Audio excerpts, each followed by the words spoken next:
Welcome back to Ashwini's kitchen. ಕಾಯಿ ಹೋಳಿಗೆ ಮಾಡೋಕ್ಕೆ ಏನೇನು ಬೇಕಂತ ನೋಡೋಣ. ಮೊದಲಿಗೆ ತುರಿದಿಟ್ಕೊಂಡಿರೋ ಕೊಬ್ಬರಿ, ಮೈದಾ, ಬೆಲ್ಲ ಹಾಗೂ ಏಲಕ್ಕಿ ಪೌಡ್ರು, ಎಣ್ಣೆ, ಇದೆಲ್ಲ ಕೂಡ ನಾನು ಒಂದು ಬೌಲಲ್ಲಿ ಮೆಜರ್ಮೆಂಟ್ ತೊಗೊಂಡು ಹೇಳ್ತಾ ಇದ್ದೀನಿ ನಿಮಗೆ. ಸೊ ಈ ಬೌಲಲ್ಲಿ 3 ಬೌಲ್ ಆಗೋಷ್ಟು ಕೊಬ್ಬರಿ ತುರಿ ತೊಗೊಂಡಿದ್ದೀನಿ, 2 ಬೌಲ್ ಆಗೋಷ್ಟು ಬೆಲ್ಲ, 2 ಬೌಲ್ ಆಗೋಷ್ಟು ಮೈದಾ ತೊಗೋತಾ ಇದ್ದೀನಿ. ಸೊ ಈಗ ಮೈದಾನ ಹೇಗೆ ಮಿಕ್ಸ್ ಮಾಡ್ಕೊಳ್ಳೋದು ಅಂತ ಹೇಳೋಣ. ಮೊದಲಿಗೆ ಮೈದಾ ಎಲ್ಲ ಹಾಕ್ಕೋತಾ ಇದ್ದೀನಿ ಮಿಕ್ಸರ್ಗೆ. ಅದಕ್ಕೆ ಹಾಲು ಹಾಕ್ಕೋತಾ ಇದ್ದೀನಿ. ಆವಾಗಲೇ ಹಾಲು ಸ್ಕಿಪ್ ಮಾಡಿದ್ದೆ ಹೇಳೋದನ್ನ. ಹಾಲು ಹಾಕ್ಕೊಳ್ಳಿ. ಹಾಲು ಹಾಕೋದ್ರಿಂದ ತುಂಬ ಸಾಫ್ಟಾಗಿ ಬರುತ್ತೆ ಹಿಟ್ಟು. ಸ್ವಲ್ಪ ಉಪ್ಪು ಹಾಕ್ಕೊಳ್ಳಿ, ಸ್ವಲ್ಪ ಎಣ್ಣೆ, ಒಂದು ಸ್ಪೂನ್ ಆಗೋಷ್ಟು. ಸೊ ಸ್ವಲ್ಪನೇ ನೀರು ಹಾಕ್ಕೊಂಡು ಮಿಕ್ಸ್ ಮಾಡ್ಕೊಳ್ತಾ ಇರಿ. ನಿಮಗೆ ಗೊತ್ತಾಗುತ್ತೆ ಹದ. ಇಲ್ಲ ಅಂತಂದರೆ ಜಾಸ್ತಿ ನೀರಾಗೋದು ಅಥವಾ ಗಟ್ಟಿಯಾಗೋದು ಆಗೋಗುತ್ತೆ. ಸ್ವಲ್ಪ ನೀರು ಹಾಕ್ಕೊಳ್ಳೋದ್ರಿಂದ ನಮಗೆ ಹಿಟ್ಟನ್ನು ಚೆನ್ನಾಗಿ ಒಳ್ಳೆ ಕನ್ಸಿಸ್ಟೆನ್ಸಿ ಬರೋ ಥರ ಮಾಡ್ಕೋಬೋದು.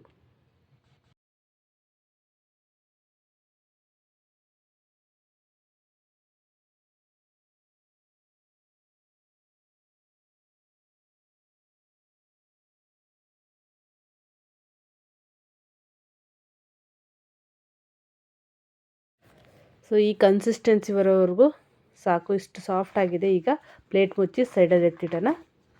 ಈಗ ಬೆಲ್ಲನ ಕರಗಿಸೋಕ್ಕೆ ಇಡೋಣ. ಸೊ ಬೆಲ್ಲ ಕರಗೋಕ್ಕೆ ಸ್ವಲ್ಪ ನೀರು ಬೇಕಾಗುತ್ತೆ. ಹಾಗಾಗಿ ನಾನು 1/4 ಬೌಲಷ್ಟು ನೀರು ಹಾಕ್ಕೋತಾ ಇದ್ದೀನಿ.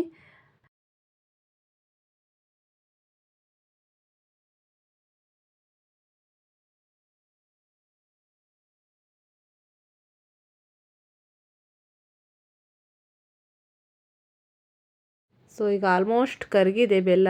ಇದನ್ನು ಪಾಕ ಬರೋಕ್ಕೆ ಬಿಡಬೇಕಾಗುತ್ತೆ. ಸೊ ರೆಡಿ ಇದೆ. ಈಗ ನೀರಲ್ಲಿ ಹಾಕಿ ಟೆಸ್ಟ್ ಮಾಡಿ ನೋಡಿ. ಇಷ್ಟು ಬಂದರೆ ಸಾಕಾಗುತ್ತೆ. ಈ ಪಾಕ ರೆಡಿ ಇದೆ. ಈಗ ನಾವು ತುರಿದಿಟ್ಕೊಂಡಿರೋ ಕೊಬ್ಬರಿನ ಹಾಕ್ಕೋಬೋದು.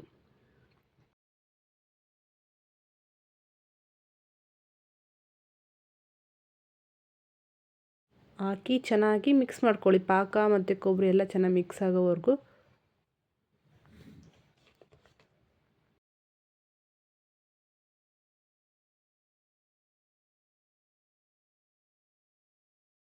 ಈಗ ಏಲಕ್ಕಿ ಪೌಡ್ರ್ ಹಾಕಿ 1 ಸ್ಪೂನ್ ಆಗೋಷ್ಟು.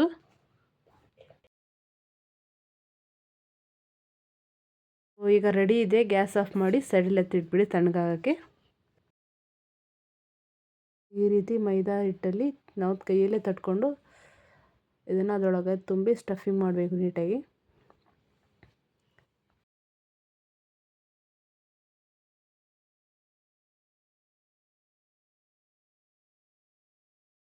ಬಟರ್ ಪೇಪರ್ ಇದ್ದರೆ ಬಟರ್ ಪೇಪರ್ ಯೂಸ್ ಮಾಡಿ. ನಾನು ಕವರಲ್ಲಿ ಮಾಡ್ತಿದ್ದೀನಿ.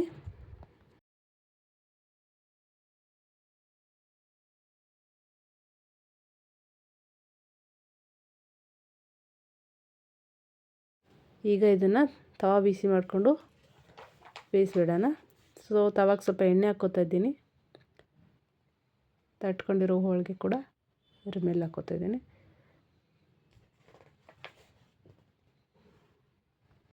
ನೋಡ್ತಾ ಇರ್ಬೋದು ಹೋಳಿಗೆ ಕಲರ್ ಸ್ವಲ್ಪ ಚೇಂಜ್ ಆಗಿದೆ. ಈಗ ಈ ಟೈಮಲ್ಲಿ ಸ್ವಲ್ಪ ಎಲ್ಲ ಕಡೆ ಎಣ್ಣೆ ಹಾಕ್ಕೋತಾ ಇದ್ದೀನಿ. ಎಣ್ಣೆ ಹಾಕೋದ್ರಿಂದ ಹೋಳಿಗೆ ನೀಟಾಗಿ ತೆಗಿಬೋದು. ಸೊ ರೆಡಿಯಾಗಿದೆ ಹೋಳಿಗೆ. ಈಗ ಇನ್ನೊಂದು ಹೇಗೆ ಮಾಡೋದು ತೋರಿಸ್ತಾ ಇದ್ದೀನಿ.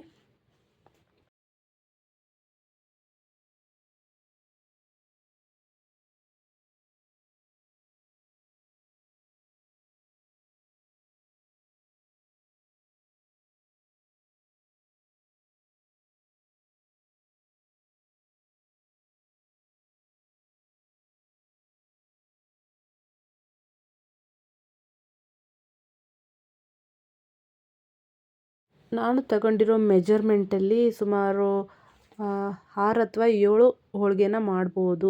ಚಿಕ್ಕದಾದರೆ ಇನ್ನೂ 8 ಕೂಡ ಮಾಡ್ಬೋದು. ನಿಮ್ಗೆ ಎಷ್ಟು ಬೇಕಾಗುತ್ತೋ ಅಷ್ಟು ಮೆಜರ್ಮೆಂಟ್ ನೋಡಿ ನೀವು ಮಾಡ್ಕೊಳ್ಳಿ. ನಮ್ಮ ಚಾನಲ್ನ ಸಬ್ಸ್ಕ್ರೈಬ್ ಆಗಿ ಫಾಲೋ ಮಾಡಿ. Thank you for watching.